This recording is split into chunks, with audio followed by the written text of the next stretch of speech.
ಜೀನಾಗೆ ಸಂಪಾದಕತ್ವದಲ್ಲಿ ಜಿಎನ್ಎಸ್ news ಸಾಗರಿಸುತ್ತದೆ ಆಚೆ ಈಚೆ.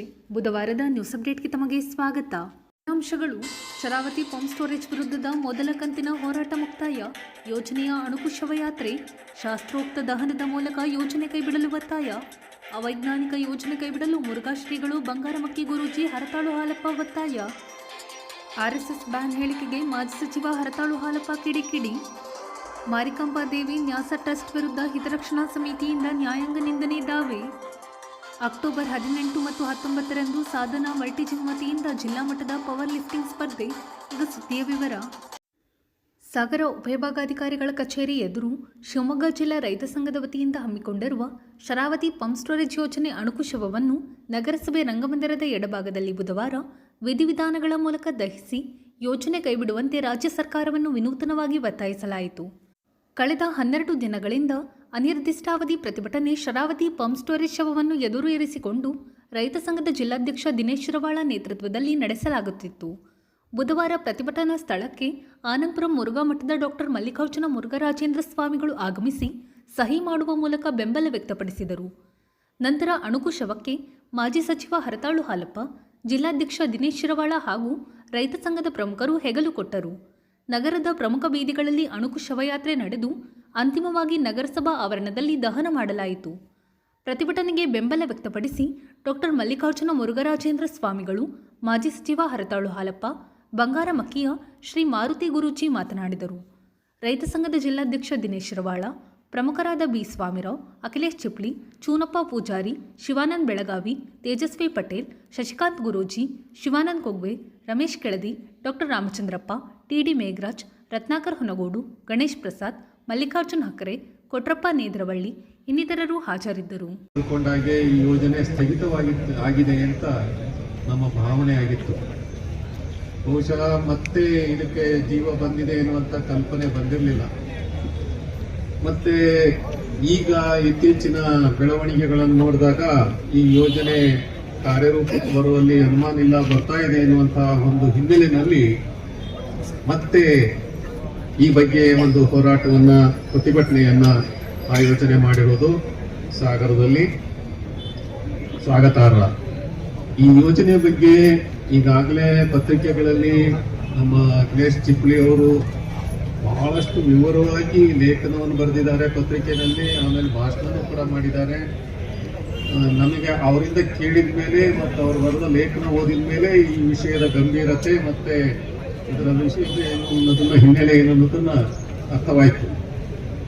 ಹಾಗಾಗಿ ಈ ಯೋಜನೆ ಏನು, ಇದರ ಉದ್ದೇಶ ಏನು, ಅಥವಾ ಇದರಿಂದ ಸಾಧನೆ ಏನು, ಇದರ ಪ್ರತಿಫಲ ಏನು ಅನ್ನೋದ್ರ ಬಗ್ಗೆ ಒಂದಿಷ್ಟು ಜನಪರವಾಗಿರ್ತಕ್ಕಂಥ ಚಿಂತನೆ ಮಾಡುವವರಿಗೆ, ಪರಿಸರದ ಬಗ್ಗೆ ಕಾಳಜಿ ವಹಿಸುವವರಿಗೆ, ವನ್ಯಜೀವಿಗಳ ಬಗ್ಗೆ ಆಸಕ್ತಿ ಪ್ರೀತಿ ಇರುವವರಿಗೆ ಒಂದಿಷ್ಟು ಯೋಚನೆ ಆಗ್ತಾ ಇದೆ.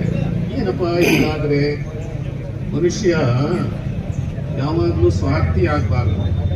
ಮನುಷ್ಯ ಸ್ವಾರ್ಥಿ ಆದ ಅಂದರೆ ಜಗತ್ತು ವಿನಾಶವಾಗ್ತದೆ. ಆಮೇಲೆ ವೈಯಕ್ತಿಕವಾಗಿ ತಾನು ನಿರಾಶ ಆಗ್ತದೆ. ಭಸ್ಮಾಸುರನ ಕತೆ ಗೊತ್ತಲ್ಲ ಎಲ್ಲರಿಗೂ. ಹಾಗಾಗಿ ಇನ್ನೊಬ್ಬರು ನಾಶ ಮಾಡ್ತೀವಿ ಅಂತ ಹೋದ್ರೆ ಕೊನೆಗೆ ನಾವೇ ನಾಶ ಆಗ್ತೀವಿ. ಅಂದ್ರೆ ಪರಿಸರದ ಕೂಸುಗಳು ನಾವು ಮನುಷ್ಯರು. ಪರಿಸರ ಇದ್ರೇನೆ ನಾವು ಬದುಕಕ್ಕೆ ಸಾಧ್ಯ. ಪರಿಸರ ಇಲ್ಲ ಅಂದ್ರೆ ನಾವು ಖಂಡಿತ ಬದುಕಕ್ಕಾಗಲ್ಲ. AC ರೂಮ್ನಲ್ಲಿ ಕೂತ್ಕೊಂಡು ಜೀವನ ಮಾಡೋಕ್ಕಾಗಲ್ಲ. ಪರಿಸರದ ಜೊತೆನಲ್ಲೇ ನಾವು ಬದುಕಬೇಕು. ನಾವು ಉಸಿರಾಟಕ್ಕೂ ಪರಿಸರ ಬೇಕು, ನಮ್ಮ ಆಹಾರಕ್ಕೂ ಪರಿಸರ ಬೇಕು, ಎಲ್ಲದಕ್ಕೂ ಕೂಡ ನಮ್ಮ ರಕ್ಷಣೆಗೂ ಪರಿಸರ ಬೇಕು. ಹೀಗೆ ಒಟ್ಟಾರೆ ಪರಿಸರವನ್ನ ಕಾಪಾಡಿಕೊಂಡು ಬರಬೇಕಾದ್ದು ನಮ್ಮ ಆದ್ಯ ಕರ್ತವ್ಯ. ಜೊತೆಗೆ ಇವತ್ತು ನಾವು ತಿಳ್ಕೊಂಡಿರೋ ಹಾಗೆ ವನ್ಯ ಪ್ರಾಣಿಗಳು ಅಂತ ನಾವೇನಂತೀವಿ, ಆ ಪ್ರಾಣಿಗಳು ಮನುಷ್ಯನಿಗೆ ಸಹಕಾರಿಯಾಗಿದ್ದಾವೆ ಹೊರತು ಖಂಡಿತ ಅವು ನಮಗೆ ಆಘಾತಕಾರಿಗಳಲ್ಲ, ಅಪಾಯಕಾರಿಗಳಲ್ಲ. ಒಂದು ಘಟನೆ ನೆನಪಿ ಬರ್ತದೆ. ಒಂದು ಮ್ಯೂಸಿಯಂ ನೋಡಕ್ ಹೋಗಿತ್ತು ಅಂತ ಒಂದಷ್ಟು ಜನ. ಇಲ್ಲಿ ಅದು ಎಂಥದ್ದು ಅಂದ್ರೆ ಪ್ರಾಣಿಗಳ ಮ್ಯೂಸಿಯಂ. ಭಯಂಕರ ಪ್ರಾಣಿಗಳು, ಭಯಂಕರ ಅನ್ನೋ ಅತಿ ಭಯಂಕರ ಪ್ರಾಣಿಗಳನ್ನೆಲ್ಲ ಇಟ್ಟಿದ್ರಂತ ಅಲ್ಲಿ. ಒಂದೊಂದೇ ನೋಡ್ಕೊಂತ ಹೋಗಿ ಎಲ್ಲ ಆದ್ಮೇಲೆ ಕೊನೆಗೆ ನೀವೇನೀಗ ನೋಡ್ಕೊಂಡು ಬಂದ್ರಲ್ಲ, ಇವೆಲ್ಲಕ್ಕಿಂತಲೂ ಭಯಂಕರವಾದ ಪ್ರಾಣಿ ಒಂದಿದೆ, ಅದನ್ನು ನೋಡಿ ಅಂತ ಒಳಗಡೆ ರೂಮ್ ಮಾಡಿಟ್ಟಿದ್ದಂತೆ. ಆ ರೂಮ್ ಒಳಗೆ ಹೋದ್ರೆ ಒಂದು ನಿಲ್ಗಣ್ಣಿ ಇತ್ತಂತೆ, ಅದ್ರೊಳಗೆ ಕಂಡವನ್ ಯಾರಪ್ಪ ಅಂದ್ರೆ ಮನುಷ್ಯನೇ ಅಷ್ಟೇ. ಅದರಿಂದ ಮನುಷ್ಯ ಅನಂತ ಭಯಂಕರ ಪ್ರಾಣಿ. ಅದೊಂದು ಆಕೃತಿಯನ್ನು ಕೊಟ್ಟಿದ್ದೇವೆ, ನಾವು ಕೊಟ್ಟಿದ್ದಲ್ಲ ಆಕೃತಿಯನ್ನು. ನೀವು ಯಾರು ಬಂದಿದ್ದೀರೋ ಕೊಟ್ಟರು, ಹುಟ್ಟಿಸೋರು ನೀವು. ಅದು ಇವತ್ತು ಸತ್ತೋಗಿದೆ, 12 ದಿವಸ ಆಯ್ತು. ಇವತ್ತು ಜವಾಬ್ದಾರಿ ಕೂತ್ಕೊಂಡವರು ನೀವು ಮಾಡಿದ್ದೀರಿ ಅಂತ ಆಗಿದ್ರೆ, ನೀವು ಸಂಬಂಧಿಕರಾಗಿದ್ರೆ ನೀವು ಬರಬೇಕಿತ್ತು ಸುಳ್ಳಿಕ್ಕೆ. ನೀವು ಸಂಬಂಧಿಕರಲ್ಲ, ಅನಾಥ ಶವಾಯಿತು. ರಾಜಕಾರಣಿಗಳು ನೀವು ಬರಬೇಕಿತ್ತು, ನಿಮ್ಮ ಸಂಬಂಧಿಕರು ಅಲ್ಲ ಅಂತ ನೀವು ಹೇಳ್ಕೊಳ್ತಾ ಇದ್ದೀರಿ. ನಾವು ಅರ್ಥ ಮಾಡ್ಕೊಳ್ಬೇಕು ಈಗ ಅಂತಂದ್ರೆ, ಇವತ್ತು ಸುಟ್ಟಿದ್ದೇವೆ ಅರ್ಥ ಶರಾವತಿ ಪಂಪ್ ಸ್ಟೋರಿ ಯೋಜನೆ ಅನ್ನೋದೇ ಅನಾಥ ಅಂತ. ಅಪ್ಪ ಇಲ್ಲದೆ ಇರ್ತಕ್ಕಂಥ, ಅಮ್ಮ ಇಲ್ಲದೆ ಇರ್ತಕ್ಕಂಥ ಒಂದು ಶವ. ಅದು ಹುಟ್ಟಿಸೋರು ಯಾರಿಗಾದ್ರೂ ನೀವು ನೋಡ್ಕೊಳ್ಳಿ. ಆದ್ರೆ ನೀವು ಯಾರು ಬರ್ದೇ ಇರೋದ್ರಿಂದ ಇದು ಅನಾಥವಾಯಿತು. ಒಂದು ಭಾವನೆ ಏನಂತಂದ್ರೆ, ನೀವು ಬಂದಿದ್ರೆ ನೀವು ಸಂಬಂಧಪಟ್ಟಿದ್ದು ಸುಟ್ಟಾಗಿದೆ ಅಂತ ನೀವು ಒಪ್ಕೊಂಡಂತಾಗಿದೆ. ಸೇರಿ ಅದನ್ನು ಮೋಕ್ಷ ಕಾಣಿಸ್ಲಿಕ್ಕೆ ವ್ಯವಸ್ಥೆ ಮಾಡಿದ್ದೇವೆ. ಅದು ಸದ್ಗತಿ ಆಗಿದೆ. ಮತ್ತೆ ನಮ್ಮ ಈ ಭೂಮಿಗೆ ಅದು ಬರೋದು ಬೇಡ. ನಮ್ಮ ಪಶ್ಚಿಮ ಘಟ್ಟ ಅಷ್ಟೇ ಅಲ್ಲ, ನಮ್ಮ ಭೂಮಿಗೆ ಮತ್ತೆ ಕಾಣಿಡೋದು ಬೇಡ. ಯಾಕೆಂದ್ರೆ ಇಂತಹ ಪಂಪ್ ಸ್ಟೋರೇಜ್ ಯೋಜನೆ ನಮ್ಮ ಇಡೀ ದೇಶದಲ್ಲಿ ಎಲ್ಲರೂ ಸಕ್ಸಸ್ ಆಗಿದ್ದಂತ ಒಂದು ಭಾಗವನ್ನು ಎಲ್ಲೂ ಇಲ್ಲ. ಇದೇ ಪ್ರಥಮ ಇದು. ಅದನ್ನು ಅರ್ಥ ಮಾಡ್ಕೊಳ್ಬೇಕು ನಾವು. ಇದಕ್ಕೆ ಪರ್ಯಾಯ ಬೇರೆ ಬೇರೆ ಯೋಜನೆಗಳು ಆಗಿರ್ಬೋದು, ಆದರೆ ಇಂತಹ ಯೋಜನೆಗಳು ಏನೂ ಆಗಲಿಲ್ಲ. ಇದು ಇಲ್ಲಿಗೆ ಅಂತಿಮ ಆಗಿದೆ. ನಮ್ಮ ಹೋರಾಟ ಬರೀ ಅಲ್ಲ ಅನ್ನೋದನ್ನ ನಿಮಗೆ ಎಚ್ಚರಿಸುವಂತ ಕಾಲ ಮತ್ತೆ ಇಂದು ನಾವು ಹೆಜ್ಜೆ ಇಟ್ಟಕ್ಕಿದ್ದೇವೆ. ಮುಂದೆ ಹೆಜ್ಜೆ ಇಟ್ಟಕ್ಕಿದ್ದೇವೆ. ಬಹುಶಃ 15 ಆಯ್ತು, ಬೇಕಾಗುವಂತ 12 ತಾರೀಕು ಮುಗಿಸ್ತಾರೆ ಅಂತ ತಿಳ್ಕೊಳ್ಬೇಡಿ. ಖಂಡಿತ ಆಡಳಿತ ಇರ್ತಕ್ಕಂಥದ್ದು ಪರ ವಿರೋಧ ಯಾವುದೇ ಪಕ್ಷ ಇಲ್ಲ, ನಮ್ಗೆಲ್ಲರೂ ಒಂದೇ. ನಾವು ಮಾತನಾಡ್ತಾ ನೀವು ಬೇಜಾರಾಗಬೇಡಿ, ಅವ್ರು ಬೇಜಾರಾಗಬೇಡಿ, ಖಂಡಿತ ಇಲ್ಲ. ನಿಮಗೆ ಬೇಜಾರಾಗ್ತದೆ ಬಿಟ್ಟು ನಿಮ್ಮನ್ನು ಕುರ್ಚಲ್ಲಿ ಕೂರಿಸಂತ ನಮಗೂ ಬೇಜಾರಾಗ್ತದೆ. ಜನರಿಗಾಗಿ ನೀವು ಆಡಳಿತ ಕೂತ್ಕೊಂಡಿದ್ದೀರಿ ವಿನಃ ನಿಮ್ಮ ಕುರ್ಚೆಯ ಕೆಳದಿಗಾಗಿ ನೀವು ಕೂತ್ಕೊಂಡಿದ್ದಲ್ಲ, ನಿಮ್ಮ ಕುರ್ಚೆ ಕೆಳದಿ ಕೂತ್ಕೊಂಡಿದ್ದಲ್ಲ.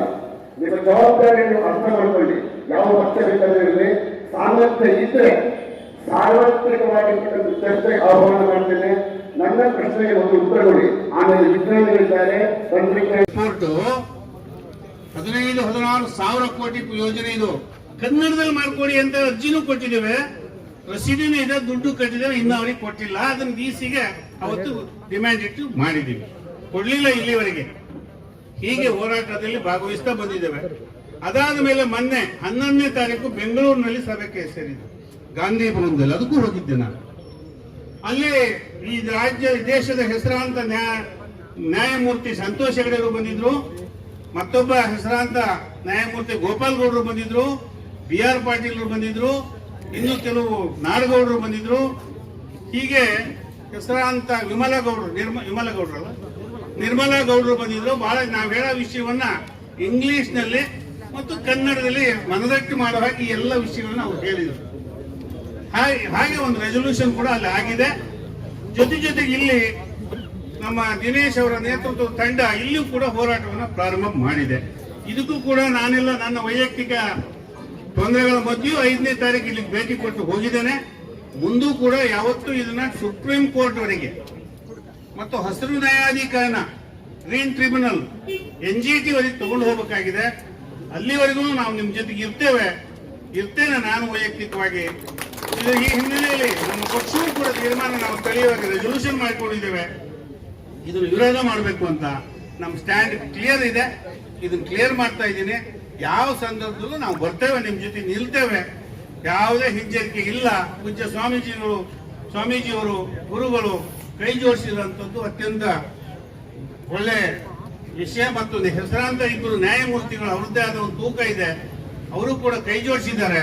ಖಂಡಿತವಾಗಿ ಮುಂದೂ ಕೂಡ ಇದಕ್ಕೆ ಕೈ ಜೋಡಿಸೋಣ, ನಾವೆಲ್ಲ ಒಟ್ಟಾಗಿ ಹೋಗೋಣ ಅಂತೇಳಿ ಹೇಳ್ತಾ, ಯಾವುದೇ ಕಾರಣಕ್ಕೆ ಇದು ಕಾರ್ಯಸಾಧು ಅಲ್ಲ. ಅವ್ರು ಹೇಳ್ತಾರೆ, ಅವ್ರ ಹತ್ರ ಸಮಂಜಸ ಉತ್ತರ ಇಲ್ಲ. ರಾಷ್ಟ್ರೀಯ ಸ್ವಯಂ ಸೇವಕ ಸಂಘ ಸ್ವಾಭಿಮಾನದ ಸಂಕೇತ. ಅದು ನಮ್ಮೊಳಗೆ ಬೆರೆತು ಹೋಗಿ ರಾಷ್ಟ್ರಭಕ್ತಿಯ ಜೊತೆ ಸೇವಾ ಮನೋಭಾವವನ್ನು ಬಿತ್ತಿದೆ. ಅಂತಹ ಸಂಸ್ಥೆಯನ್ನು ಬ್ಯಾನ್ ಮಾಡಲು ಪ್ರಿಯಾಂಕ್ ಖರ್ಗೆ ಮತ್ತು ದಿನೇಶ್ ಗುಂಡೂರಾವ್ ಹೇಳುತ್ತಿರುವುದು ಹಾಸ್ಯಾಸ್ಪದ ಎಂದು ಮಾಜಿ ಸಚಿವ ಹಾಗೂ ಬಿಜೆಪಿ ರಾಜ್ಯ ಉಪಾಧ್ಯಕ್ಷ ಹರತಾಳು ಹಾಲಪ್ಪ ತಿಳಿಸಿದ್ದಾರೆ. ಬುಧವಾರ ಪತ್ರಕರ್ತರ ಜೊತೆ ಅವರು ಮಾತನಾಡುತ್ತಿದ್ದರು. ಈ ಸಂದರ್ಭದಲ್ಲಿ ಅರುಣ್ ಕುಗ್ವೆ, ರವೀಂದ್ರ ಬೇಟಿ, ಹರೀಶ್ ಮೂಡಳ್ಳಿ, ಲೋಹಿತ್ ಇನ್ನಿತರರು ಹಾಜರಿದ್ದರು. RSS ಬ್ಯಾನ್ ಮಾಡಬೇಕು ಅಂತ ಹೇಳ್ತಕ್ಕಂಥ ಮಾತನ್ನು ಖರ್ಗೆ ಅವರು ಹೇಳಿದ್ದಾರೆ. ಪ್ರಿಯಾಂಕ್ ಖರ್ಗೆ, ಮರಿ ಖರ್ಗೆ, ದಿನೇಶ್ ಅವರು ಹೇಳಿದ್ದನ್ನು ಇವತ್ತು ಪೇಪರ್ನಲ್ಲೂ ಇವತ್ತು ನೋಡಿದೆ. ಅನೇಕ ಜನ ಮುಖಂಡರು ಹೇಳ್ತಾರೆ RSS ಬ್ಯಾನ್ ಮಾಡೋದು ಅಂದ್ರೆ ಏನಂತ ಅರ್ಥನೇ ಆಗ್ತಾ ಇಲ್ಲ. RSSನ ಏನಂತ ಬ್ಯಾನ್ ಮಾಡ್ತಾರೆ, ಯಾಕಾಗಿ ಬ್ಯಾನ್ ಮಾಡ್ತಾರೆ, ಬ್ಯಾನ್ ಮಾಡಲಿಕ್ಕೆ ಅದು ಏನಂತ ಬ್ಯಾನ್ ಮಾಡ್ತಾರೆ ನಂಗೆ ಅರ್ಥ ಆಗ್ತಾ ಇಲ್ಲ. RSS ಬ್ಯಾನ್ ಮಾಡೋದು ಅಂದರೆ RSSನವ್ರು ಏನು ಮಾಡ್ತಿದ್ದಾರೆ, ಎಲ್ಲಿ ಅನಾಹುತ ಆಗಿದೆ, ಎಲ್ಲಿ ತೊಂದರೆ ಆಗಿದೆ ಅಲ್ಲೋಗಿ ಸಹಾಯ ಮಾಡ್ತಾರೆ, ದೇಶದ ಬಗ್ಗೆ ಮಾತಾಡ್ತಾರೆ. ದೇಶ ಮೊದಲು ಮತ್ತೆ ದೇಶ ಮೊದಲು ಅಂತ ಮತ್ತೆ ಕೊನೆಯದು ಅಂತ ಹೇಳ್ಬೇಕೆ. ದೇಶ ಮೊದಲು, ನೇಷನ್ ಫಸ್ಟ್, ಹಿಂದೂ ಧರ್ಮ ಉಳಿಬೇಕು, ಬೆಳಿಬೇಕು ಅಂತಾರೆ. ಮತ್ತು ಭಾರತ ಉಳಿಬೇಕು, ಸಂವಿಧಾನ ಉಳಿಬೇಕು ಅಂತ ಹೇಳ್ತಾರೆ. ಬ್ಯಾನ್ ಮಾಡೋದು ಅಂದ್ರೆ ಏನು ಬ್ಯಾನ್ ಮಾಡ್ತಾರೋ ಗೊತ್ತಿಲ್ಲ. RSS ಅಂದ್ರೆ ಯಾವ ರೀತಿ ಬ್ಯಾನ್ ಮಾಡ್ತಾರೆ ಅಂತ ಅವ್ರು ಹೇಳಕ್ ಗೊತ್ತಾಗ್ತಿಲ್ಲ. ನಾವು ಕೂಡ RSS ಮುಗಿಯ 20 ವರ್ಷದಿಂದ ಇತ್ತೀಚೆಗೆ ನೋಡ್ತಾ ಅದರ ಭಾಗವಾಗಿ ನೋಡ್ತಾ ಇದ್ದೀವಿ. RSS ಅನ್ನೋದೊಂದು ಮಾನಸಿಕತೆ, RSS ಅನ್ನೋದೊಂದು ದೇಶಭಕ್ತಿ ಮತ್ತು ರಾಷ್ಟ್ರಭಕ್ತಿ ಮತ್ತು ದೇಶದ ಸ್ವಾಭಿಮಾನ ಅನ್ನೋದೇ RSS. ಇದು ಯಾವ ರೀತಿ ಬ್ಯಾನ್ ಮಾಡ್ತಾರೆ, ಬ್ಯಾನ್ ಮಾಡ್ತಾರೆ ಪಡಬಾರ್ದು ಅಂತ. ದೇಶ ಒಂದು ಅನ್ನೋದನ್ನು, ನಾವು ಭಾರತೀಯರೆಲ್ಲ ಒಂದು ಅನ್ನೋದನ್ನ ಬ್ಯಾನ್ ಮಾಡೋದು ಅಂದ್ರೆ ಅರ್ಥ ಏನು? RSS ಏನು ಯಾವುದೇ ಮೆಂಬರ್ಶಿಪ್ ಇದೆಯಾ ಅದಕ್ಕೆ? ಮಾನಸಿಕವಾಗಿ ನಾನು RSS, ನಾನು ದೇಶಾಭಿಮಾನಿ. RSSನವ್ರು ಏನೆಲ್ಲ ಒಳ್ಳೆಯ ಕೆಲಸ ಮಾಡ್ತಿದ್ದಾರೆ. ಈ ದೇಶಕ್ಕೆ ಒಗ್ಗಟ್ಟಾಗಿರಬೇಕು, ದೇಶದ ಸೈನಿಕರಿಗೆ ಬೆಂಬಲಿಸ್ತಾರೆ. ಇದು ಬೆಂಬಲಿಸಬಾರ್ದ? ಎಲ್ಲೂ ಸುನಾಮಿ ಆಯಿತು ಹಿಂದೆ ತಮಿಳುನಾಡಿನಲ್ಲಿ. ಸುನಾಮಿ ಆದಾಗ ಯಾರು ಮೊದಲು ಹೋದವರು, ರೀಚ್ ಆದವರು RSSನವರು. ಯಾವುದೇ ಅನಾಹುತ ಆದಾಗ, ಯಾವುದೇ ಅಗ್ನಿ ಅವಘಡ ಆಗಲಿ, ನೀರಿನಿಂದ ಆಗಲಿ, ಇನ್ಯಾವುದೇ ತೊಂದರೆ ತಾಪತ್ರಗಳಾದಾಗ RSS ಮುಂದೆ ಬಂದು ಸೇವೆ ಮಾಡ್ತಾರೆ, ಜನರು ಸೇವೆ ಮಾಡ್ತಾರೆ. ಅದನ್ನು ಇನ್ನೂ ಹೆಚ್ಚು ಸೇವೆ ಮಾಡಬೇಕು ಅಂತ ನಮಗೆಲ್ಲ ಕರೆ ಕೊಟ್ಟಿದ್ದಾರೆ. ಈ ವರ್ಷ 100ನೇ ವರ್ಷ. ಇದನ್ನು ತಡ್ಕೊಳಕ್ಕಾಗದೆ ಜನ ಬರೋದನ್ನು, ಜನ ಸ್ಪಂದನೆ ಮಾಡೋದನ್ನು, ಜನರ ಜೊತೆ ಬೆರೆಯೋದನ್ನು ಸಹಿಸ್ಕೊಳಕ್ಕಾಗದೆ ಹೀಗೆಲ್ಲ ಮಾತಾಡ್ತಾರೆ. ಈ ಸೇವೆ ಅಂತಕ್ಕಂಥದ್ದೇ RSS. ಅದು ಯಾವುದೇ ರೂಪದಲ್ಲಿ ಇರ್ಬೋದು. ವಿದ್ಯೆ ಬಗ್ಗೆ ಹೇಳ್ತಾರೆ, ಭಾರತೀಯತೆ ಬಗ್ಗೆ ಹೇಳ್ತಾರೆ, ಸಂಸ್ಕೃತಿ ಬಗ್ಗೆ ಹೇಳ್ತಾರೆ, ಆಚಾರ ವಿಚಾರಗಳ ಬಗ್ಗೆ ಹೇಳ್ತಾರೆ, ಬದುಕಿನ ಬಗ್ಗೆ ಹೇಳ್ತದೆ ಅಷ್ಟೇ. ಅದು ಯಾವುದೋ ಒಂದು ಸಂಸ್ಥೆ ಅಂತ ಹೇಳಿ ಅದಕ್ಕೊಂದು ದೊಡ್ಡ ಏನು ಹೇಳ್ತಾರಲ್ಲ, ಅದಕ್ಕೊಂದು ಕಟ್ಟಡದ ಅಲ್ಲ RSS ಅಂದರೆ, ಬಿಲ್ಡಿಂಗ್ ಅಲ್ಲ, ಅಥವಾ ಇನ್ಯಾವುದೋ ಅಧಿಕಾರ ನಡೆಸ್ತಕ್ಕಂಥ ಸಂಸ್ಥೆ ಅಲ್ಲ. ಅಲ್ಲಿ ಅಧಿಕಾರ ಅನ್ನೋದೇ ಇಲ್ಲ RSSನಲ್ಲಿ. ಎಲ್ಲರೂ ಈಕ್ವಲ್ಲು, ಎಲ್ಲರೂ ಒಂದೇ. ಯಾರೋ ಒಬ್ರು ಹೇಳ್ಕೊಡ್ತಾರೆ, ಇನ್ನೊಬ್ರು ಮಾಡ್ತಾರೆ ಸಣ್ಣ ಪುಟ್ಟ ಕೆಲಸಗಳನ್ನು, ಯಾವ ರೀತಿ ಮಾಡಬೇಕು ಅಂತ ಕೆಲಸಗಳನ್ನು ಹೇಳ್ತಾರೆ. ಅಷ್ಟು ಬಿಟ್ಟರೆ RSS ಅನ್ನೋದು ಸಾಂಸ್ಕೃತಿಕ ಸಂಸ್ಥೆ, ಅದು ಸಾಮಾಜಿಕ ಸಂಸ್ಥೆ, ಅದು ದೇಶಭಕ್ತಿಯ ಸಂಸ್ಥೆ. ಅದನ್ನು ಬ್ಯಾನ್ ಮಾಡೋದಕ್ಕೆ ಅದು ಯಾವುದೇ ದಾಖಲೆಯಲ್ಲಿ ಏನಂತ ಇದೆ? ವಿಚಿತ್ರವಾಗಿ ಮಾತಾಡ್ತಾರೆ. ಅವ್ರಿಗೆ ಸಹಿಸ್ಕೊಳಕ್ಕೆ ಆಗ್ತಾ ಇಲ್ಲ. 100ನೇ ವರ್ಷ ಅಂತೇಳಿ ಇನ್ನೊಂದು ಸೇವೆಯನ್ನು ಹೆಚ್ಚಿಸಿ, ಎಜುಕೇಷನ್ ಆಗಿರಲಿ, ಆರ್ಥಿಕವಾಗಿರಲಿ, ದೇಶ ಅಭಿವೃದ್ಧಿಯ ಬಗ್ಗೆ ಆಗಲಿ, ವಿಕಸಿತ ಭಾರತದ ಬಗ್ಗೆ, ಆತ್ಮನಿರ್ಭರ ಭಾರತ ಇದ್ರ ಬಗ್ಗೆ ಒಂದಿಷ್ಟು ಕಲ್ಪನೆಗಳನ್ನು ಕೊಟ್ಟು ಮಾತಾಡ್ತಾರೆ. ಅದು ಇನ್ನೂ ಅಭಿವೃದ್ಧಿ ಆಗಬೇಕು ಅಂತ ಹೇಳ್ತಾರೆ. ಸರ್ವ ರೀತಿಯಲ್ಲೂ ಶೋಷಿತ, ಪೀಡಿತ, ದಲಿತ ಜನಾಂಗದ ಭಾಗ್ಯೋದಯ ಆಗಬೇಕು ಅನ್ನೋದು RSSನ ಉದ್ದೇಶ. ಹಾಗಾಗಿ ಬ್ಯಾನ್ ಮಾಡೋದು ಏನೂ ಉಳಿದಿಲ್ಲ ಅಲ್ಲಿ. ಬ್ಯಾನ್ ಮಾಡೋಕ್ಕೆ ಏನಂತ ಬ್ಯಾನ್ ಮಾಡ್ತಾರೆ? ಬ್ಯಾನ್ ಮಾಡೋಕ್ಕೆ ಸಾಧ್ಯವೇ ಇಲ್ಲ, ಬ್ಯಾನ್ ಮಾಡೋಕ್ಕೆ ಆಗೋದಿಲ್ಲ. ಹಿಂದೆಲ್ಲ ಬ್ಯಾನ್ ಆಗಿದೆ ಅಂತ ನಾವು ಓದಿದ್ದೇವೆ, ನೋಡಿದ್ದೇವೆ, ತಿಳಿದಿದ್ದೇವೆ. ನಾನು 8, 9ನೇ ಕ್ಲಾಸ್ ಇದ್ದಾಗ ಎಮರ್ಜೆನ್ಸಿಯಲ್ಲಿ ಕೂಡ ಬ್ಯಾನ್ ಮಾಡಿದ್ರು. ಬ್ಯಾನ್ ಅಂದ್ರೆ ಏನರ್ಥ? ಸಾಗರ ಮಾರಿಕಾಂಬಾ ಸಮಿತಿ ವಿರುದ್ಧ ನ್ಯಾಯಾಂಗ ನಿಂದನೆ ಅರ್ಜಿ ಸಲ್ಲಿಸಿದೆ. 3 ತಿಂಗಳಿನೊಳಗೆ ಚುನಾವಣೆ ನಡೆಸಿ ಹೊಸ ಸಮಿತಿ ರಚನೆ ಮಾಡಿ ನ್ಯಾಯಾಲಯಕ್ಕೆ ಪಟ್ಟಿ ನೀಡುವಂತೆ ನ್ಯಾಯಾಲಯ ನೀಡಿದ ಆದೇಶವನ್ನು ಸಮಿತಿ ಗಾಳಿಗೆ ತೂರಿ ನ್ಯಾಯಾಂಗ ನಿಂದನೆ ಮಾಡಿದೆ ಎಂದು ಮಾರಿಕಾಂಬಾ ಹಿತರಕ್ಷಣಾ ಸಮಿತಿ ಸಂಚಾಲಕ MD ಆನಂದ್ ತಿಳಿಸಿದರು. ಸಾಗರದ ಕರ್ನಾಟಕ ಕಾರ್ಯನಿರತ ಪತ್ರಕರ್ತರ ಭವನದಲ್ಲಿ ಬುಧವಾರ ಕರೆಯಲಾಗಿದ್ದ ಸುದ್ದಿಗೋಷ್ಠಿಯಲ್ಲಿ ಅವರು ಮಾತನಾಡುತ್ತಿದ್ದರು. ಗೋಷ್ಠಿಯಲ್ಲಿ ನಿತ್ಯಾನಂದ ಶೆಟ್ಟಿ, ರಾಮಪ್ಪ ಟಿ, ಜನಾರ್ದನ್ ಆಚಾರಿ, ಗುರುಬಸವನಗೌಡ, ಪದ್ಮನಾಭ್, ಮಂಜುನಾಥ್, ಭೈರಪ್ಪ, ರಾಜೇಂದ್ರ ಸಿಂಗ್, ಮಂಜಪ್ಪ, ಪ್ರಜ್ವಲ್, ಸದಾನಂದ್ ಇನ್ನಿತರರು ಹಾಜರಿದ್ದರು. ಮನೆ Padmanabh B, Manjappa Uppar, Prajwal, Nagaraj, Prajwal B, T Ramappa, Janardhana Achari, Manjunath, Sridhar B, Vishnumurthy Belalmatti, Umesh Uppar, Sadananda, Guru Basavanagouda ಇವರೆಲ್ಲರೂ ಕೂಡ ಸ್ವಾಗತವನ್ನು ಕೋರ್ತೀವಿ. ಆತ್ಮೀಯರೇ, ಜಿಲ್ಲಾ ಸತ್ರ ನ್ಯಾಯಾಲಯವು ಸುಮಾರು 3 ತಿಂಗಳ ಹಿಂಭಾಗ ಅಂದರೆ 11/7/2025 ಒಂದು ಮಹತ್ವದ ಮಾರಿಕಾಂಬ ನ್ಯಾಸ ಪ್ರತಿಷ್ಠಾನ ಎಂಬ ಒಂದು ದೊಡ್ಡ ಪ್ರತಿಷ್ಠಾನದೊಂದಿಗೆ ನಮಗೆ ಆದೇಶವನ್ನು ಮಾಡಿತು. 3 ತಿಂಗಳ ಒಳಗಾಗಿ ನ್ಯಾಯಾಲಯದ ಆದೇಶ 3 ತಿಂಗಳ ಒಳಗಾಗಿ ಚುನಾವಣೆ ನಡೆಸಿ ಹೊಸ ಸಮಿತಿಯನ್ನು ರಚನೆ ಮಾಡಿ ನ್ಯಾಯಾಲಯಕ್ಕೆ ಆದೇಶದ ಪ್ರತಿಯನ್ನು ನ್ಯಾಯಾಲಯಕ್ಕೆ ಲಗತ್ತಿಸಬೇಕು ಅಂತೇಳಿ ಒಂದು ಆದೇಶ ಮಾಡಿತ್ತು. ಈಗ 94 ದಿನಗಳಿಗೂ ಯಾವುದೇ ಪ್ರಕ್ರಿಯೆಗಳು ನಡೆಯಲಿಲ್ಲ. 71 ದಿನಗಳ ನಂತರ ಮಹಾಸಭೆ ಕರೆದು ಇವರು ಚುನಾವಣೆ ಅಧಿಕಾರಿಗಳಿಗೆ ಮನವಿಯನ್ನು ಸಲ್ಲಿಸಿದ್ದಾರೆ. ಇನ್ನೂ ಚುನಾವಣೆ ನಡೆದಿಲ್ಲ.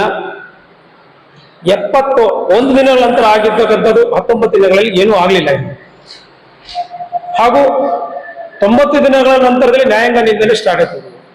ನಾವು ಇವರ ವಿರುದ್ಧವಾಗಿ ನ್ಯಾಯಾಲಯಕ್ಕೆ ನ್ಯಾಯಾಂಗ ನಿಂದನೆ ಅರ್ಜಿಯನ್ನು ಸಲ್ಲಿಸಿದ್ದೀವಿ ಮತ್ತು ಇವರನ್ನು ತತ್ಕ್ಷಣದಿಂದ ಆ ಸ್ಥಾನದಿಂದ ನಿವೃತ್ತಿಗೊಳಿಸಿ ರಿಸೀವರ್ ನೇಮಕ ಮಾಡಬೇಕು ಅಂತೇಳಿ ನ್ಯಾಯಾಲಯಕ್ಕೆ ಕೂಡ ಅರ್ಜಿಯನ್ನು ಸಲ್ಲಿಸಿದ್ದೀವಿ. ನ್ಯಾಯಾಲಯ ಅರ್ಜಿಯನ್ನು ಪುರಸ್ಕಾರ ಮಾಡಿದೆ. 31/10/2025 ನಮಗೆ ಈ ಒಂದು ಅಕ್ಟೋಬರ್ 18-19 ಜಿಲ್ಲಾ ಮಟ್ಟದ ಪವರ್ ಲಿಫ್ಟಿಂಗ್ ಸ್ಪರ್ಧೆ ನಡೆಯಲಿದೆ. ಒಕ್ಕಲಿಗರ ಭವನದಲ್ಲಿ ನಡೆಯುವ ಸ್ಪರ್ಧೆಯಲ್ಲಿ 150ಕ್ಕೂ ಹೆಚ್ಚು ಸ್ಪರ್ಧಿಗಳು ಪಾಲ್ಗೊಳ್ಳಲಿದ್ದಾರೆ ಎಂದು ಸಾಧನಾ ಮಲ್ಟಿಜಿಮ್ ವ್ಯವಸ್ಥಾಪಕ ರಮೇಶನ್ ತಿಳಿಸಿದರು. ಬುಧವಾರ ಸುದ್ದಿಗೋಷ್ಠಿಯಲ್ಲಿ ಅವರು ಮಾತನಾಡುತ್ತಿದ್ದರು. ಜಿಲ್ಲಾ ಪವರ್ ಲಿಫ್ಟಿಂಗ್ ಸಂಸ್ಥೆ ಅಧ್ಯಕ್ಷ ಪ್ರಕಾಶ್ ಕಾರಂತ್ ಮಾತನಾಡಿದರು. ಗೋಷ್ಠಿಯಲ್ಲಿ ಕೆ ಭಾಸ್ಕರ್, ಶಶಿಧರ್ ಎ, ಪುಷ್ಪಾ ರಮೇಶ್, ಸಲೀಂ ಇನ್ನಿತರರು ಉಪಸ್ಥಿತರಿದ್ದರು. ಎಲ್ಲರಿಗೂ ನಮಸ್ಕಾರ. ಸಾಧನಾ ಮಲ್ಟಿಜಿಮ್ ಸಾಗರ, ನಾನು ಅದರ ವ್ಯವಸ್ಥಾಪಕರಾಗಿ ಸುಮಾರು 2009ರಲ್ಲಿ ನಾನು ಜಿಮ್ಮನ್ನು ಪ್ರಾರಂಭ ಮಾಡಿದೆ. ಈ ಕಾರ್ಯಕ್ರಮವನ್ನ ನನ್ನ ತಾಯಿ ದಿವಂಗತ ಶ್ರೀಮತಿ ರುಕ್ಮಿಣಿ ಅವರ ಹೆಸರಲ್ಲಿ 2ನೇ ಕಾರ್ಯಕ್ರಮ. ಕಳೆದ ಬಾರಿ ಒಂದು 25 SSLC ಮಕ್ಕಳಿಗೆ ನಾನು ಪ್ರತಿಭಾ ಪುರಸ್ಕಾರ ಮಾಡಿದ್ದೆ ಅಮ್ಮನ ಹೆಸರಲ್ಲಿ. ಹಾಗಾಗಿ ಈ ಬಾರಿ ಅಮ್ಮನ ಹೆಸರಲ್ಲಿ ಜಿಲ್ಲಾ ಮಟ್ಟದ ಪವರ್ ಲಿಫ್ಟಿಂಗ್ ಸ್ಪರ್ಧೆ ಮಾಡಬೇಕು ಅನ್ನೋ ಯೋಚನೆಯಿಂದ ಆ ಕಾರ್ಯಕ್ರಮವನ್ನ ಒಕ್ಕಲಿಗರ ಸಂಘ ಸಹಯೋಗ ಮತ್ತು ಜಿಲ್ಲಾ ಪವರ್ ಲಿಫ್ಟಿಂಗ್ ಅಸೋಸಿಯೇಷನ್ನ ಸಹಯೋಗದೊಂದಿಗೆ ಒಕ್ಕಲಿಗರ ಭವನದಲ್ಲಿ ಇದೇ ದಿನಾಂಕ 18 ಮತ್ತು 19ನೇ ತಾರೀಕು ಕಾರ್ಯಕ್ರಮ ನಡೆಯುತ್ತೆ. ಸುಮಾರು ಒಂದು 150 ಸ್ಪರ್ಧಿಗಳು ಆಗಮಿಸ್ತಾರೆ. ಇದ್ರ ಜೊತೆಯಲ್ಲಿ ವಿಶೇಷ ಏನು ಅಂದ್ರೆ, ಹೆಗ್ಗೋಡ್ನಲ್ಲಿರುವ ಅಂಧ ಮಕ್ಕಳ ಶಾಲೆಯ ಮಕ್ಕಳು ಮೊನ್ನೆ ಪವರ್ ಲಿಫ್ಟಿಂಗ್ ನಲ್ಲಿ ಪ್ಲೇಸ್ ಮಾಡ್ಕೊಂಡು ಬಂದಿದ್ದಾರೆ. ಬಟ್ ಅಂತ ಮಕ್ಕಳನ್ನ ಗುರುತಿಸಿ ಅವ್ರಿಗೊಂದು ಪುರಸ್ಕಾರ ಮಾಡಿ ಮತ್ತೆ ಅವರನ್ನ ಸ್ಪರ್ಧೆಗೆ ಇಳಿಸ್ತಾ ಇದ್ದೀವಿ, ಡೆಮೋ. ಯಾಕೆಂದ್ರೆ ತಂದೆ ತಾಯಿಗಳು ತಮ್ಮ ಮಕ್ಕಳು ಕ್ರೀಡಾಕೂಟದಲ್ಲಿ ಭಾಗವಹಿಸಿದಾಗ ನೋಡ್ಲಿಕ್ಕಾಗಲ್ಲ. ಆ ಮಕ್ಕಳ ಕ್ರೀಡಾಕೂಟವನ್ನು ಅವ್ರು ಹೇಗೆ ಸ್ಪರ್ಧೆ ಮಾಡ್ತಾರೆ ಅನ್ನೋದನ್ನ ನೋಡ್ಲಿ ಅನ್ನೋ ಉದ್ದೇಶದಿಂದ ಅಲ್ಲಿನ 3 ಮಕ್ಕಳನ್ನ ನಮ್ಮ ಕ್ರೀಡಾಕೂಟದಲ್ಲಿ ಅವರಿಗೆ ಅವಕಾಶ ಮಾಡಿಕೊಡ್ತಾ ಇದೀವಿ. ಅವರು ಡೆಮೋ ಮಾಡಬಹುದು, ಇದೊಂದು ಅವಕಾಶ ಇದೆ. ಹಾಗಾಗಿ ಇದು ನನ್ನ ತಾಯಿ ಹೆಸರಲ್ಲಿ ನಡೆಸ್ತಾ ಇರೋದ್ರಿಂದ ಮತ್ತೆ ತಾಯಿಗಿರೋ ಒಂದು ಬೆಲೆ ಯಾರಿಗೂ ಕಟ್ಟಕ್ಕಾಗಲ್ಲ. ಹಾಗಾಗಿ ನನ್ನ ತಾಯಿ ಹೆಸರಲ್ಲಿ ಯಾವುದೇ ಒಂದು ಸಂಸ್ಥೆಯ ಡಿಸ್ಟ್ರಿಕ್ಟ್ ಅಸೋಸಿಯೇಷನ್ ಹಾಗೂ ಮತ್ತು ತಾಲೂಕು ಒಕ್ಕಲಿಗರ ಸಂಘದ ಸಹಕಾರದೊಂದಿಗೆ ಎಲ್ಲೂ ಯಾವುದೇ ರೀತಿಯ ಯಾರಿಂದನೂ ಸಹ ಹಣಕಾಸನ್ನ ಕೇಳದೆ ಸ್ವಂತ ಇದರಿಂದ ನಾನು ಮಾಡ್ತಾ ಇದ್ದೀನಿ ಈ ಕಾರ್ಯಕ್ರಮವನ್ನ. ಯಾಕೆಂದ್ರೆ ನನ್ನ ತಾಯಿ ಕಾರ್ಯಕ್ರಮವನ್ನು ನಾನೇ ಮಾಡಬೇಕು ಬಿಟ್ರೆ ಬೇರೆಯವ್ರ ಹತ್ರ ಯಾವುದೇ ಕಾರಣಕ್ಕೂ ಹಣವನ್ನು ವಸೂಲಿ ಮಾಡಿ ಮಾಡಬಾರ್ದು ಅನ್ನೋ ಒಂದು ಉದ್ದೇಶದಿಂದ ಮಾಡ್ತಾ ಇದ್ದೀನಿ. ಯಾಕೆಂದ್ರೆ ಕೊಡೋರು ಬಂದ್ರು, ತುಂಬಾ ಜನ ಹೇಳಿದೆ ನನಗೆ, ಅಷ್ಟು ಕೇಳಿದ್ರೆ ಸಾಕು, ಅವರು ಸಂತೋಷ. ಯಾಕೆಂದ್ರೆ ಇಸ್ಕೊಳ್ಳೋದ್ರಲ್ಲಿ ಎಂಪ್ಲಾಯ್ ನಾವು ರಿಟರ್ನ್ ಆದ್ಮೇಲೆ ಅಲ್ಲಿ ಸೆಟ್ ಆಗ್ಬೇಕಂತ ಇದ್ದವರು ಶಿವಮೊಗ್ಗದಲ್ಲಿ ಪವರ್ ಲಿಫ್ಟಿಂಗ್ ಕಂಟಿನ್ಯೂ ಮಾಡಲಿಕ್ಕೆ ಒಳ್ಳೆ ಅವಕಾಶ ಇದೆ ಅಂತ ಹೇಳಿ ಇಲ್ಲಿಗೆ ನಾನು ಸಪೋರ್ಟ್ ಮಾಡ್ಬೇಕಂತ ನನ್ನ ಇಡೀ ಲೈಫಿನ ಕೊನೆಯ ದಿನಗಳನ್ನ ಪವರ್ ಲಿಫ್ಟಿಂಗ್ ಅನ್ನ ಇಂಪ್ರೂವ್ ಮಾಡ್ಬೇಕಂತ ಹಾಗೆ ಈ ಸರಿ ಕಳೆದ ವರ್ಷ ಮಾಡ್ಬೇಕಾದ್ರೆ ಹಿಂದಿನ ವರ್ಷದಿಂದ ರೆಗ್ಯುಲರ್ ಆಗಿ ರಿಜಿಸ್ಟ್ರೇಷನ್ ಮಾಡಿಕೊಂಡು ಪ್ರತಿ ವರ್ಷ ಡಿಸ್ಟ್ರಿಕ್ಟ್ ಲೆವೆಲ್ ಕಾಂಪಿಟೇಷನ್ ಮಾಡ್ತಾ ಇದ್ದೀವಿ. ಆಮೇಲೆ ಕಳೆದ 2009 ನಂತರ ಸಾಧಾರಣ ಒಂದು more than 10 where it is a team championship, state level team championship ಬಂದಿತ್ತು ನಮ್ಮ ಶಿವಮೊಗ್ಗ ಡಿಸ್ಟಿಕ್ಕಿಗೆ ವುಮೆನ್ಸ್ ಇಂದ. ಇದು ಬುಧವಾರದ ಸಮಗ್ರ ಸುದ್ದಿ. ನಿರಂತರ ಸುದ್ದಿಗಾಗಿ ನೋಡ್ತಾ ಇರಿ GNS ನ್ಯೂಸ್. ನಮಸ್ಕಾರ.